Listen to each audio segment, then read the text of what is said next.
মানুষ ভাল লাগে না, কিন্তু তোমারই ভাল লাগছে কারণ তুমি পড়ি। এই কথা বর্তমানে বিশ্বব্যাপী তাণ্ডব চালাচ্ছে শাকিব খানের তুফান মুভি। আজকের ভিডিওতে আমরা সুপারস্টার মেগা স্টার শাকিব খানের তুফান মুভির 20 দিনের বক্স অফিস কালেকশন সম্পর্কে জানবো। এরপরে জানবো তুফান মুভি ভারতে কতগুলো হল পেল। তারপরে জানবো কালকি মুভির বক্স অফিস কালেকশন সম্পর্কে।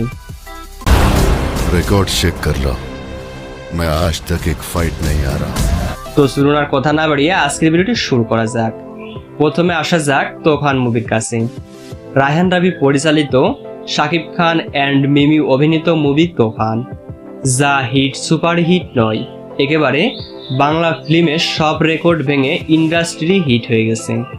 তুফান মুভি বাংলাদেশে 20 দিন হয়ে গেল মুক্তি দেওয়া। এই 20 দিনে এসেও তুফান মুভি বাংলাদেশ থেকে ইনকাম করেছে 80 লক্ষ টাকা এবং মুভিটি ভারত থেকে ইনকাম করেছে 35 লক্ষ টাকা। এরপরে বাইরের আরও 15টি দেশ থেকে তুফান মুভি 24 লক্ষ টাকার মতো ইনকাম করেছে এবং 20তম দিনে Toofan movie world wide income করেছে 1,39 লক্ষ টাকা এবং Toofan movie total world wide income করেছে 43,77 লক্ষ টাকা। এবার আসি কালকি মুভির বক্স অফিস কালেকশনের কাছে। ভারতের সবচেয়ে বড় প্যান ইন্ডিয়ান সুপারস্টার প্রভাস। বর্তমানে প্রভাসের কালকি মুভি ভারতে পুরোই দাপট দেখাচ্ছে। প্রভাস প্রমাণ করে দিল তার চেয়ে বড় প্যান ইন্ডিয়ান সুপারস্টার আর ভারতে নেই।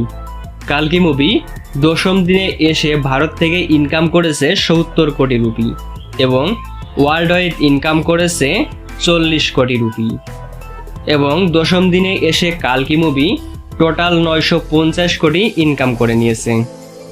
এবার আসি কতগুলো হল পেল তুফান মুভি ভারতে। গতকাল কলকাতায় মুক্তি পেয়েছে তুফান মুভি। শাকিব খান তার ভেরিফাইড ফেসবুক পেজে পোস্ট করে নিশ্চিত করেছেন ভারত থেকে তিনি 40টির মতো হল পেয়েছেন। তো যাই হোক বন্ধুরা, এই ছিল আমাদের আজকের ভিডিও। এরকম ভিডিও রোজ পেতে চ্যানেলকে সাবস্ক্রাইব করে আমাদের সাথেই থাকুন। ধন্যবাদ।